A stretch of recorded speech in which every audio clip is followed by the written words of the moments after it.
नमस्कार मित्रों, GK by Vishnu sir channel पर आपका स्वागत है। आज की क्लास में मित्रों बहुत इंपॉर्टेंट टॉपिक पर बात करेंगे हम। वो टॉपिक है आपका राजस्थान की भौगोलिक शब्दावलियाँ।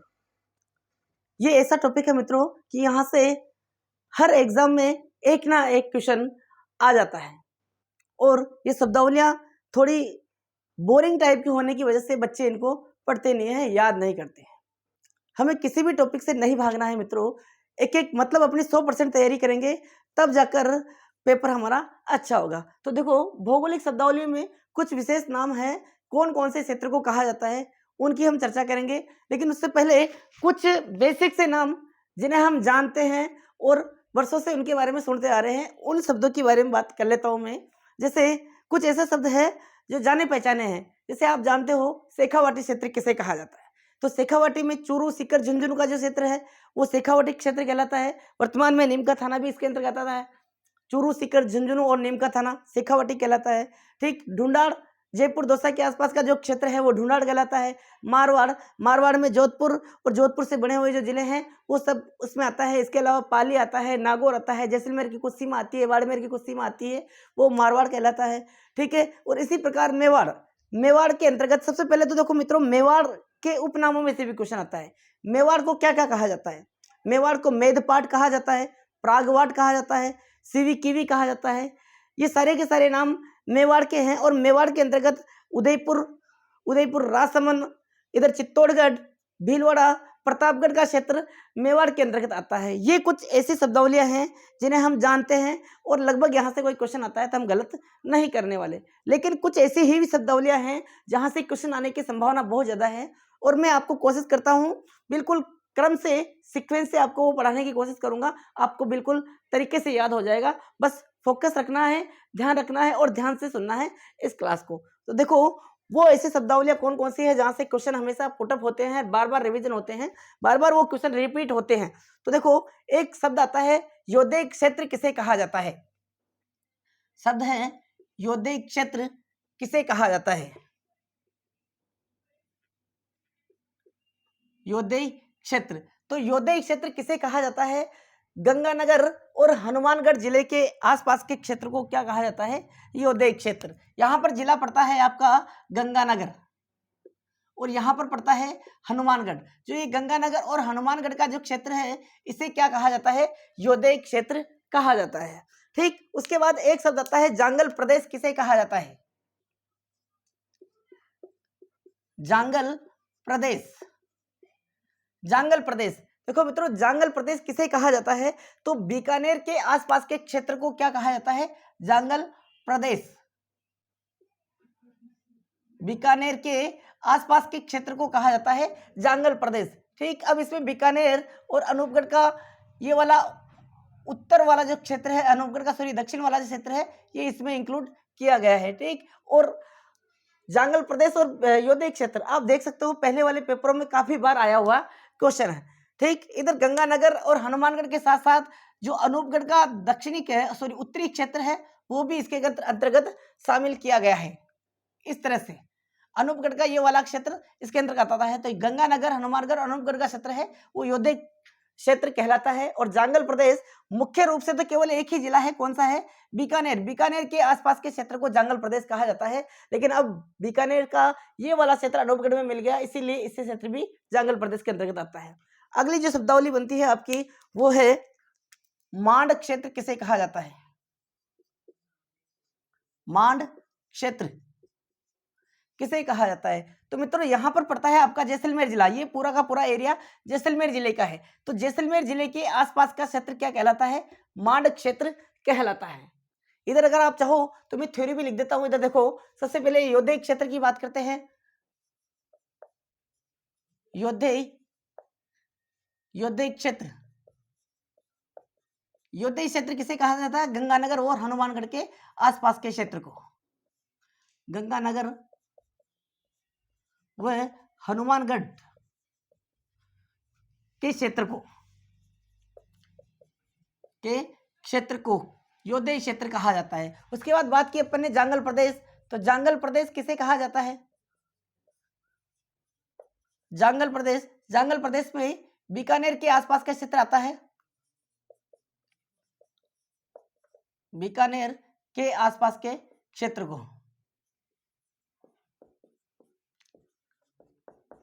बीकानेर के क्षेत्र को जांगल प्रदेश कहा जाता है और गंगानगर हनुमानगढ़ के क्षेत्र को क्या कहा जाता है, योदय क्षेत्र। ठीक है, अब इसमें आपको ध्यान रखना, अनूपगढ़ का थोड़ा ध्यान रखना। अनूपगढ़ का कुछ क्षेत्र इसमें आता है और इसमें भी आता है, दोनों में ही अनूपगढ़ का क्षेत्र शामिल है। इसके बाद में अगला है मांड क्षेत्र। मांड क्षेत्र किसे कहा जाता है, तो मांड क्षेत्र जैसलमेर के आसपास के क्षेत्र को कहा जाता है। मांड क्षेत्र के साथ साथ और यहां से क्या शब्दावली आती है, तो देखो एक नाम आता है दुंगल प्रदेश। दुंगल प्रदेश भी जैसलमेर के क्षेत्र को ही कहा जाता है। जैसलमेर के आसपास के क्षेत्र को ही क्या कहा जाता है, मांड क्षेत्र और दुंगल प्रदेश कहा जाता है। इसके अलावा यहां से आता है वल्ल देश किसे कहा जाता है, तो वल्ल देश भी मित्रों जैसलमेर के आसपास के क्षेत्र को कहा जाता है। देखो जैसलमेर के लिए कितने शब्दावलियां हैं। मांड क्षेत्र किसे कहा जाता है, जैसलमेर के क्षेत्र को, दुंगल प्रदेश और वल्ल देश, ये तीनों ही जैसलमेर के आसपास के क्षेत्र को कहा जाता है। इसके अलावा यहां से और क्या क्वेश्चन बनता है, तो यहां से एक और क्वेश्चन बन सकता है कि माडधरा किसे कहा जाता है।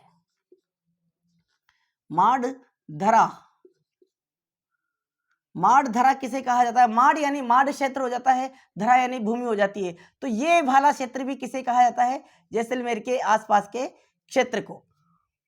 मांड क्षेत्र, दुंगल प्रदेश, वल्ल देश और माडधरा किसे कहा जाता है, जैसलमेर के क्षेत्र को। यहां पर जिला कौन सा पड़ता है, जिला पड़ता है आपका जैसलमेर। जैसलमेर के क्षेत्र को ही इन सब नामों से जाना जाता है। आपके पास कितने नाम हो गए, योदय क्षेत्र, जांगल प्रदेश, मांड क्षेत्र, दुंगल प्रदेश, वल्ल देश और माडधरा। अब इसी का सिमिलर एक और शब्द आता है, राडधरा किसे कहा जाता है, राडधरा। अगला नाम है आपका राडधरा। राडधरा किसे कहा जाता है, तो देखो एक तो हो गया माडधरा और एक हो गया राडधरा। ये राडधरा किसे कहा जाता है, तो देखो जैसलमेर के बाद में अगला जो जिला आता है वो आता है आपका बाड़मेर जिला। बाड़मेर जिला कौन सा जिला आता है, बाड़मेर जिला। और ये जो बाड़मेर जिला है, इस बाड़मेर जिले में एक तहसील है गुड्डा मलानी तहसील। कौन सी तहसील है, गुड्डा मलानी, जो बाड़मेर में पड़ती है। गुड्डा मलानी तहसील, ये जो गुड्डा मलानी तहसील है बाड़मेर की, इस तहसील के आसपास के क्षेत्र को ही क्या कहा जाता है, राडधरा कहा जाता है। बाड़मेर की गुड्डा मलानी तहसील के आसपास के क्षेत्र को क्या कहा जाता है, राडधरा कहा जाता है। इधर मांड क्षेत्र देखो, दुंगल प्रदेश, वल्ल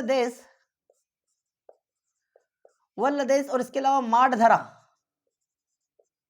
माडधरा, ये सभी जैसलमेर के क्षेत्र को कहा जाता है,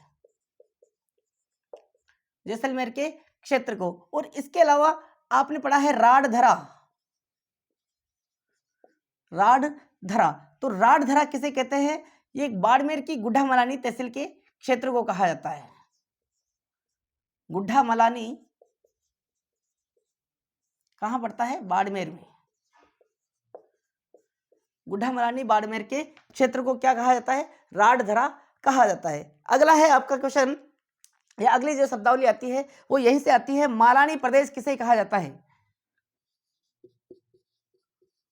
मालानी। तो बाड़मेर के आसपास के क्षेत्र को ही क्या कहा जाता है, मालानी कहा जाता है।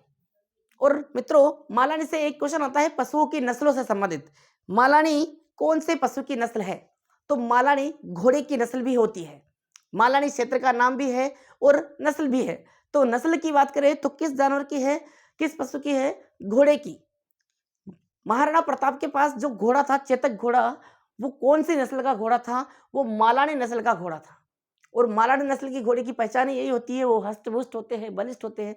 ठीक है, तो मालानी नस्ल के जो घोड़े हैं वो भी इसी क्षेत्र में पाए जाते थे, मालानी क्षेत्र में। इसी कारण इस क्षेत्र को मालानी क्षेत्र भी कहा गया है। तो देखो मालानी क्षेत्र आ जाए कभी तो बाड़मेर के आसपास के क्षेत्र को ही मालानी कहा जाता है। राडधरा पूछ ले तो गुड्डा मलानी तहसील के आसपास के क्षेत्र को क्या कहा जाता है, राडधरा कहा जाता है। इसके बाद में मोस्ट इंपोर्टेंट क्वेश्चन यहां से एक और बनता है, 56 की पहाड़ियां। अगला क्वेश्चन बनता है यहीं से, 56 की पहाड़ियां।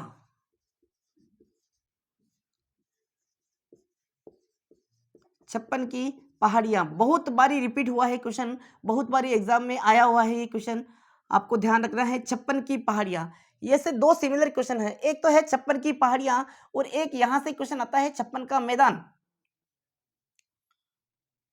यहां से 56 का मैदान, दोनों ही एक जैसी शब्दावली दिखती है, बस ध्यान से पढ़ोगे एग्जाम में क्वेश्चन तभी अंतर पता चलेगा। 56 का मैदान और 56 की पहाड़ियां। देखो 56 की पहाड़ियां तो पड़ती है बाड़मेर में। कहाँ है? बाड़मेर में। यहाँ बाड़मेर में एक पर्वत श्रृंखला है, पर्वत है नाकोड़ा पर्वत। कौन सा पर्वत है? नाकोड़ा, नाकोड़ा पर्वत। इस नाकोड़ा पर्वत के आसपास छोटी मोटी बहुत सारी पहाड़ियां हैं, उन्हीं को ही 56 की पहाड़ियां कहा जाता है। मतलब सिंपल सा क्वेश्चन आता है यहाँ से कि 56 की पहाड़ियां कौन से जिले में हैं, तो 56 की पहाड़ियां कहाँ है? बाड़मेर में है। कहाँ है? बाड़मेर में।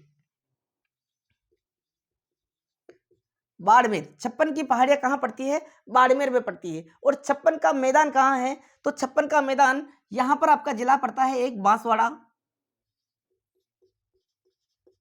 बांसवाड़ा, और यहां पर पड़ता है प्रतापगढ़, प्रतापगढ़। बांसवाड़ा और प्रतापगढ़ में माही नदी के द्वारा या 56 नदी नालों के द्वारा जो मैदान बनाया गया है, उसी मैदान को 56 का मैदान कहा जाता है। यहां पर थोड़ी सी सावधानी रखना। देखो जब जब ये क्वेश्चन पूछा गया है कि 56 का मैदान कौन कौन से जिले में है, तो जो ऑप्शन मिलेंगे आपको वहां पर ऑप्शन ए या ऑप्शन बी में आपको डूंगरपुर और बांसवाड़ा का युग में भी मिलेगा।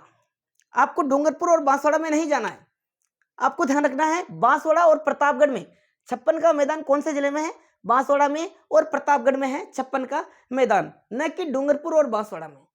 इसीलिए थोड़ी सावधानी रखना। यहाँ से 56 का मैदान पूछ ले तो प्रतापगढ़ और बांसवाड़ा में जो मैदान बना हुआ है, मैदान फैला हुआ है, उसे 56 का मैदान कहा जाता है। और 56 की पहाड़ियां हैं आपके बाड़मेर जिले में। ये जो 56 का मैदान है, ये 56 नदी नालों द्वारा निर्मित मैदान को कहा जाता है, या माही नदी के द्वारा जो मैदान बनाया गया है छोटा मोटा, उसे ही ये 56 का मैदान कहा जाता है। बहुत सारी किंवदंतियां हैं इसके लिए, बस आप तो सिर्फ इतना ध्यान रखना कि 56 का मैदान प्रतापगढ़ बांसवाड़ा में है, 56 की पहाड़ियां कहाँ है? बाड़मेर में है। अगला जो आपके लिए शब्दावली है वो है नेक्स्ट शब्दावली, सुंधा माता की पहाड़ियां कहाँ है? सुंधा माता की पहाड़ियां, सुंधा माता की पहाड़ियां। तो देखो सुंधा माता की पहाड़ियों की यदि बात करें तो सुंधा माता की पहाड़ियां जालोर में पड़ती है। कहां पर पड़ती है? जालोर में। सुंधा माता की पहाड़ियां जालोर में पड़ती है। और यहां से क्वेश्चन क्या आता है कि राजस्थान का प्रथम रोपवे कहां पर है? जालोर। राजस्थान का प्रथम रोपवे कहां पर स्थापित किया गया है? तो मित्रों राजस्थान का पहला रोपवे सुंधा माता की पहाड़ियां जालोर में स्थापित किया गया है। रोपवे क्या होता है? रोपवे होता है तारों पर वो जो झूला जाता है, जिसमें बैठकर हम एक स्थान से दूसरे स्थान पर जाते हैं, किसी मंदिर पर किसी पहाड़ी पर जाते हैं, उसी झूले को हम क्या कहते हैं? रोपवे कहते हैं। और यहाँ से क्वेश्चन आता है, बेहतरीन है आपके लिए, कि राजस्थान का पहला रोपवे कौन से जिले में है? तो जालोर जिले में है। कौन सी पहाड़ियों में? यहाँ सुंधा माता की पहाड़ियों में। यहीं पर जसवंतपुरा की पहाड़ियाँ हैं, वहीं पर है आपकी सुंधा माता जी का मंदिर, और उसी रोपवे के द्वारा सुंधा माता जी के मंदिर में जाया जाता है। ये राजस्थान का पहला रोपवे है और 2006 में इसकी स्थापना की गई थी, पहले रोपवे की। दूसरा रोपवे कहाँ पर है? तो दूसरा रोपवे है उदयपुर में, मनसा पूर्ण करणी माता के मंदिर में है। तीसरा रोपवे कहाँ है? तो राजस्थान का तीसरा रोपवे पुष्कर में है, सावित्री माता के मंदिर में। ठीक है मित्रों, और ये जो 56 की पहाड़ियां हैं, यहाँ से एक और क्वेश्चन आता है। यहाँ 56 की पहाड़ियों में ही एक पहाड़ी है हल्देश्वर की पहाड़ी। हल्देश्वर की पहाड़ी वही पहाड़ियां जहां पर सिवाना दुर्ग स्थित है। हल्देश्वर की पहाड़ियों के मध्य में एक मंदिर बना हुआ है, हल्देश्वर महादेव का मंदिर, और वहीं पर एक छोटा सा स्थान है पीपड़ूद, जहां पर इधर पश्चिमी राजस्थान के क्षेत्र में बहुत अधिक वर्षा होती है, इसीलिए उस पीपड़ूद स्थान को मारवाड़ का लघु माउंट कहा जाता है। क्वेश्चन आता है बाकायदा कि मारवाड़ का लघु माउंट किसे कहा जाता है, तो पीपलुद बाड़मेर को मारवाड़ का लघु माउंट कहा जाता है। और वही 56 की पहाड़ियों के मध्य में हल्देश्वर की पहाड़ियां हैं, उसी के आसपास वो फैला हुआ है। सॉरी मित्रों।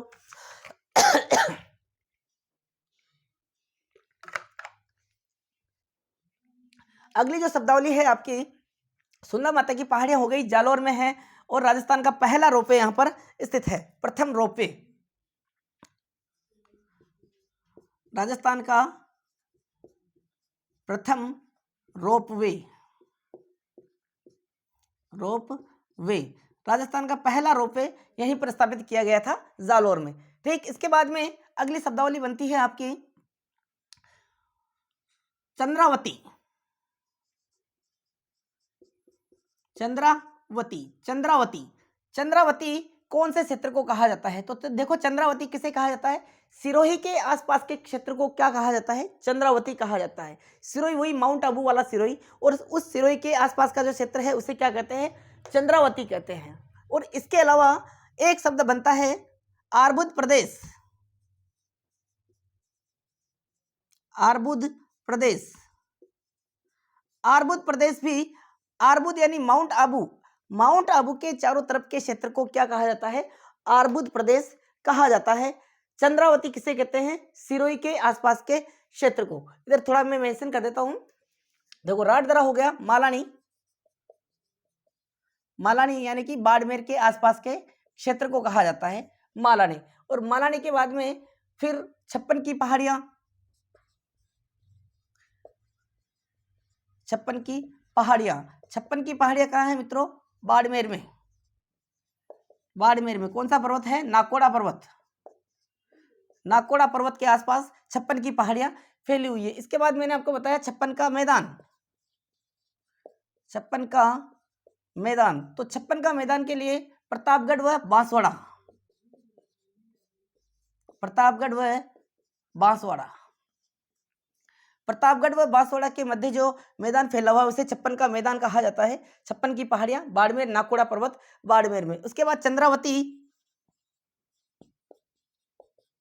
चंद्रावती, तो चंद्रावती सिरोही जिले के आसपास के क्षेत्र को कहा जाता है, सिरोही के आसपास के क्षेत्र को चंद्रावती कहा जाता है। चंद्रावती के बाद में आर्बुद प्रदेश बताया मैंने, आर्बुद प्रदेश, आर्बुद प्रदेश यानी माउंट आबू के आसपास के क्षेत्र को, माउंट आबू के आसपास के क्षेत्र को आर्बुद प्रदेश कहा जाता है। यह शब्दावलियां हो गई। इसके बाद में जो अगली शब्दावली आपकी बनती है, एक मिनट स्क्रीनशॉट ले लो। हाँ, नेक्स्ट जो शब्दावली है आपकी वो देखो,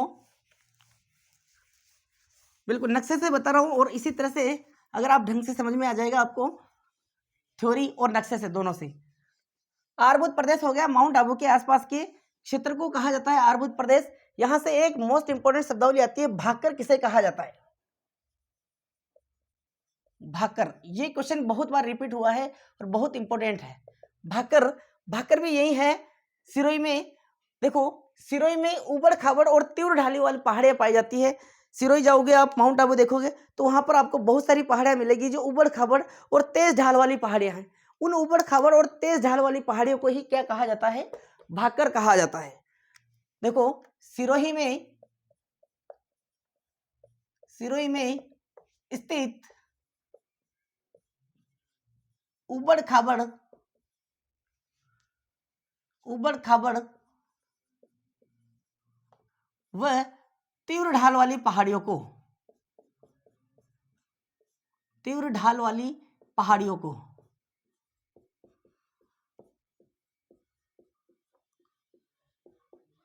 पहाड़ियों को, सिरोही जिले में उबड़ खाबड़ और तीव्र ढाल वाली जो पहाड़ियां पाई जाती है उन्हीं पहाड़ियों को क्या कहा जाता है, भाकर कहा जाता है। भाकर के बाद में अगली शब्दावली आती है आपकी गिहलोट, गिहलोट, गिहलोट ये वाला क्षेत्र, सिरोही के नीचे वाला क्षेत्र जहां उदयपुर है, यहां पर उदयपुर, यानी कि वर्तमान में तो यहां पर उदयपुर है, लेकिन जब उदयपुर की बसावट नहीं हुई थी, उदयपुर की स्थापना नहीं हुई थी, उससे पहले इस उदयपुर वाले क्षेत्र को क्या कहा जाता था? गहलोट कहा जाता था। और उदयपुर की स्थापना कब हुई? उदयपुर की स्थापना हुई थी 1559 में। किसने की थी? उदय सिंह जी ने की थी। तो 1559 में उदयपुर की स्थापना हुई है। तो 1559 से पहले इस क्षेत्र को क्या कहा जाता था? गहलोट के नाम से जाना जाता था। ठीक है, उदयपुर की स्थापना से पहले, उदयपुर की स्थापना से पहले, स्थापना से पहले वर्तमान में जहां पर उदयपुर है, वर्तमान में जहां पर उदयपुर है,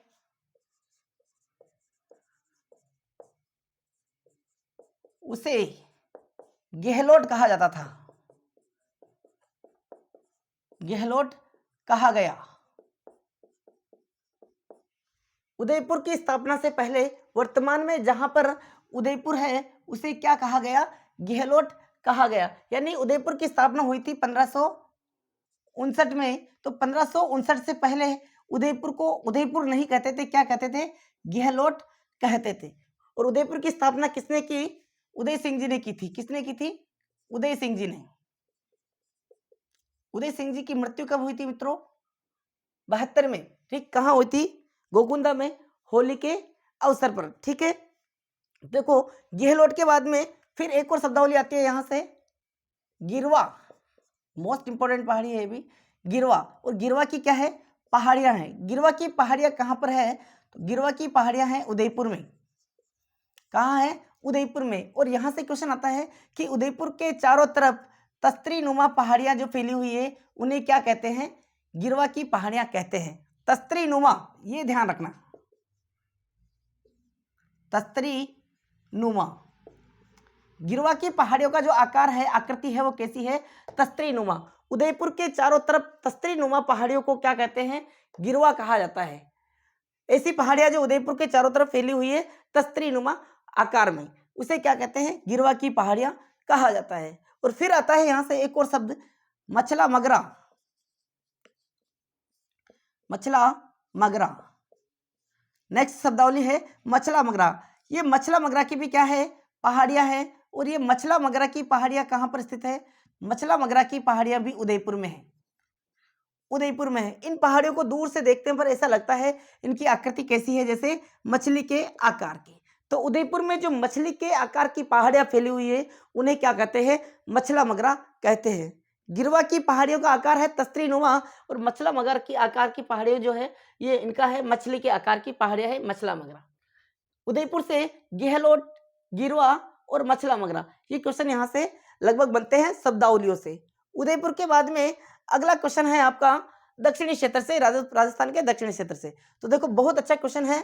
एक है वागड़ प्रदेश। वागड़ प्रदेश किसे कहा जाता है? तो पहली बात तो ये जो वागड़ प्रदेश है, इस वागड़ प्रदेश के उपनामों में से बहुत सारे क्वेश्चन आते हैं। इसे क्या क्या कहते हैं? तो वागड़ कहते हैं, इसे वारगट कहा जाता है, वारगट। इसे व्याघ्र घाट कहा जाता है, व्याघ्र घाट।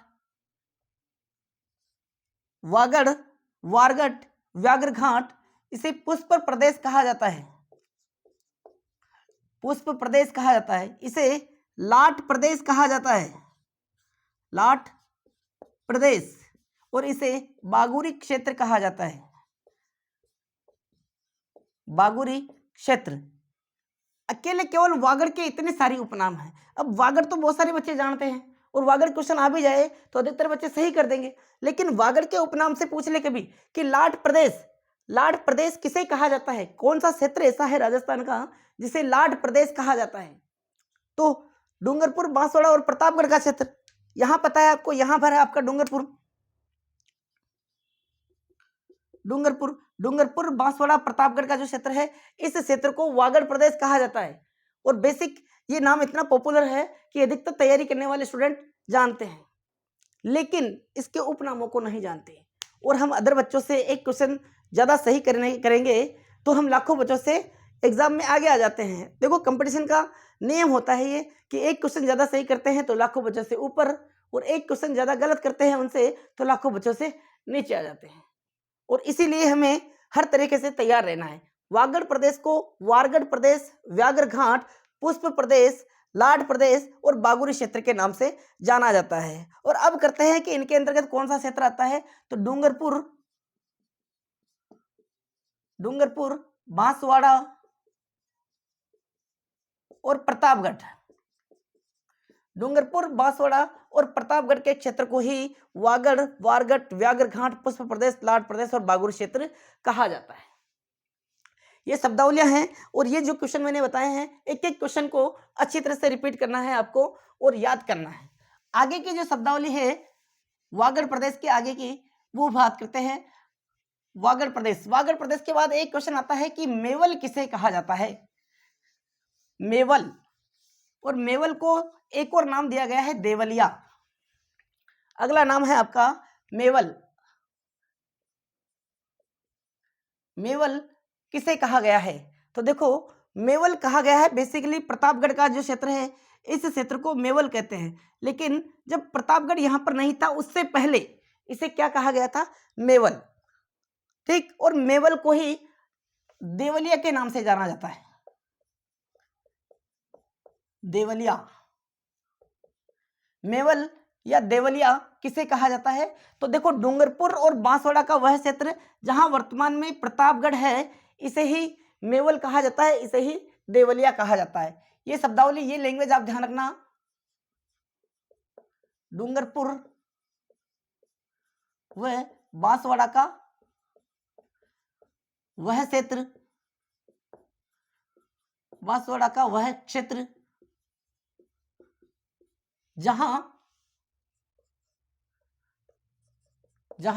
वर्तमान में प्रतापगढ़ है,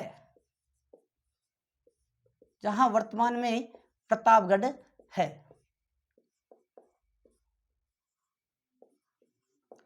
डूंगरपुर और बांसवाड़ा का वह क्षेत्र जहां वर्तमान में प्रतापगढ़ स्थित है, उसे मेवल भी कहते हैं, उसे ही देवलिया कहा जाता है। अगली जो शब्दावली आती है आपकी, ये भी काफी इंपॉर्टेंट शब्दावली है, कांठल। कांठल किसे कहा जाता है, देखो कांठल किसे कहा जाता है, कांठल भी इसी प्रतापगढ़ के आसपास के क्षेत्र को कहा जाता है। ये जो प्रतापगढ़ है, ये माही नदी के कांठे पर यानी किनारे पर स्थित होने के कारण इसके आसपास क्षेत्र को कांठल कहा जाता है। कांठल यानी प्रतापगढ़ के आसपास के क्षेत्र को, प्रतापगढ़ के आसपास के क्षेत्र को,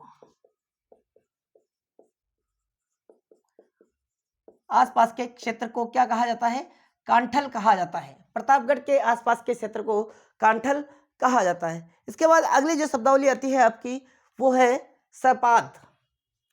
सपाद किसे कहा जाता है, सपाद। और एक शब्दावली आती है सपाद लक्स। जहां पर सिमिलर शब्दावली मिलेगी, मैं दोनों को एक साथ समझा दूंगा आपको, सपाद और सपाद लक्स। देखो सपाद क्या है, यहां पर पड़ता है आपका जिला एक सवाई माधोपुर। यहां पर कौन सा जिला पड़ता है, सवाई माधोपुर। सवाई माधोपुर यहां पर पड़ता है आपका करौली जिला, करौली जिला। जैसे मान लो आप, ये जो जिला है मैंने बनाया है, ये है आपका करौली, और ये जो जिला है ये है आपका सवाई माधोपुर। अब देखो करौली और सवाई माधोपुर का जो पीछे का सीमावर्ती क्षेत्र है, जो एमपी के साथ सीमा बनाता है, मध्य प्रदेश के साथ सीमा बनाता है, इस जिले को, इन दोनों ही जिले के इस क्षेत्र को क्या कहते हैं, सपाद कहा जाता है। मतलब करौली और सवाई माधोपुर का वह क्षेत्र जो मध्य प्रदेश के साथ सीमा बनाता है, उसे हम सपाद कहते हैं। इधर देखो मैं बॉर्डर बनाता हूं, ये वाला पीछे वाला जो क्षेत्र है, ये वाला पूरा का पूरा क्षेत्र जो मध्य प्रदेश के साथ सीमा बना रहा है, करौली और सवाई माधोपुर का ऐसा क्षेत्र जो मध्य प्रदेश के साथ सीमा बनाता है, इसी क्षेत्र को हम सपाद कहते हैं।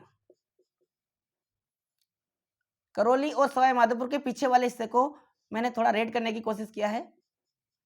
ये इधर एमपी के साथ सीमा बनाता है, करौली और सवाई माधोपुर के पीछे वाला क्षेत्र जो मध्य प्रदेश के साथ सीमा बनाता है, उसी क्षेत्र को क्या कहते हैं, सपाद कहते हैं। और सपाद लक्स किसे कहते हैं, तो सपाद लक्स कहते हैं सांबर झील के आसपास के क्षेत्र को,